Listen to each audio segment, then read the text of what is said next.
परंतु अपने दादा के रिश्ते पर तीर कैसे चलाऊं? अपने भाई के नाते पर तलवार कैसे उठाऊं? अर्जुन, ये रिश्ते, ये नाते सब इस जन्म के हैं। इस जन्म से पहले या इस जन्म के पश्चात इन रिश्तों का कोई अस्तित्व नहीं रहता। ये काका, मामा, भाई, पुत्र, पितामह पिछले जन्म में कहां थे? तुम्हारे क्या लगते थे? और अगले जन्म में ये क्या होंगे, कहां होंगे? इसका उत्तर है तुम्हारे पास? नहीं केशव।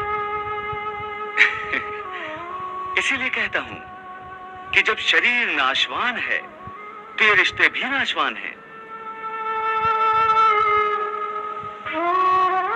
क्योंकि ये सब नाते शरीर के हैं।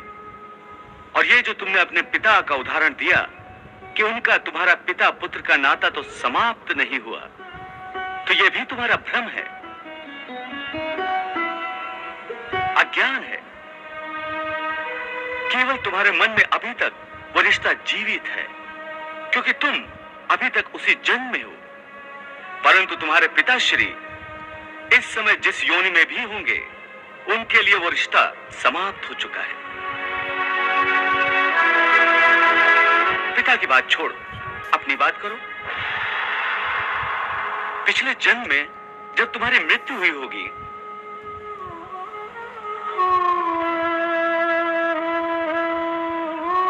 उस समय तुम्हारे सब संबंधी रिश्तेदार रोए होंगे।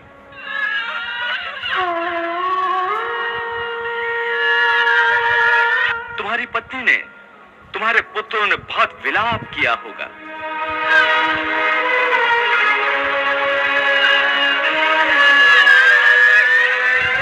परंतु आज इस जन्म में तुम्हें याद भी नहीं कि किस किस ने तुम्हारी मृत्यु पर विलाप किया था।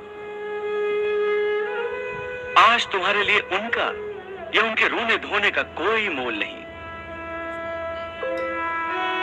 इसलिए समझा रहा हूं कि ना किसी के मरने का शोक करो, ना किसी के साथ नाता टूटने का दुख मानो।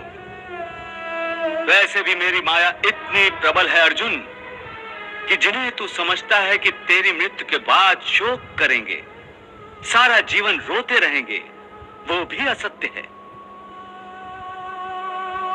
मेरी माया के प्रभाव से थोड़े ही दिनों के बाद उन रोने वालों को तू फिर हंसता खेलता देखेगा। मित्र 4 दिन रोता है, भाई 10 दिन रोता है, पत्नी उससे अधिक रोती है, माता सबसे अधिक समय तक रोती है। परंतु सबके आंसू धीरे धीरे सूख जाते हैं और उन आंखों में फिर से नए नए सपनों की रोशनी चमकने लगती है। अर्जुन, क्या तुम बता सकते हो कि पिछले जन्म में तुम्हारे किस रिश्तेदार ने तुम्हारे लिए कितना विलाप किया था?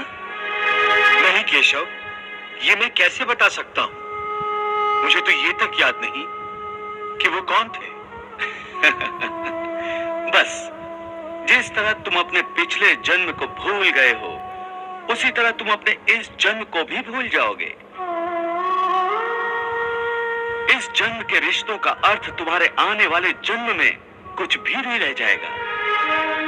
आज अभिमन्यु को तुम अपना पुत्र समझ रहे हो सकता है पिछले जन्म में वो तुम्हारा पिता रहा हो, या आने वाले जन्म में तुम्हारा महाशत्रु बन जाए। आज तुम जिनको अपना रिश्तेदार समझ रहे हो, जिन्हें आदरणीय समझ रहे हो, और इसी कारण उनकी हत्या करने से संकोच कर रहे हो सकता है उन्हीं में से किसी ने तुम्हारे किसी पिछले जन्म में तुम्हारी हत्या की हो।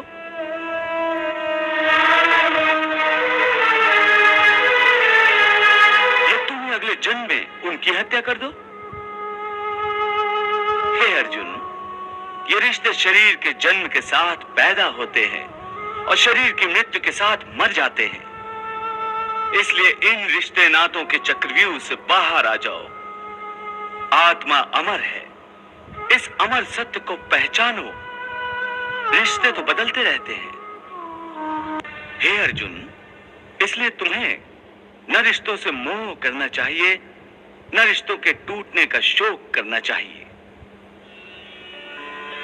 यही सांख्य योग का ज्ञान है कि मनुष्य को एक सन्यासी की भांति सोचना चाहिए कि ये सब रिश्ते नाते मोह को उत्पन्न करते हैं और मोह इन रिश्तों को इतनी जोर से पकड़ लेता है जैसे एक लोभी पुरुष नदी में डूबते हुए भी धन की गठरी को नहीं छोड़ता।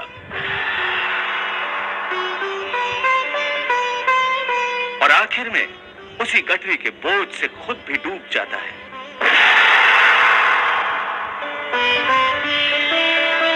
इसलिए अपने मन को सन्यासी बनाओ और इस मोह के बंधनों को छोड़ो और इस बात पर ध्यान दो कि इस समय तुम्हारा कर्तव्य क्या है, तुम्हारा धर्म क्या है और उसी के अनुसार कर्म करो।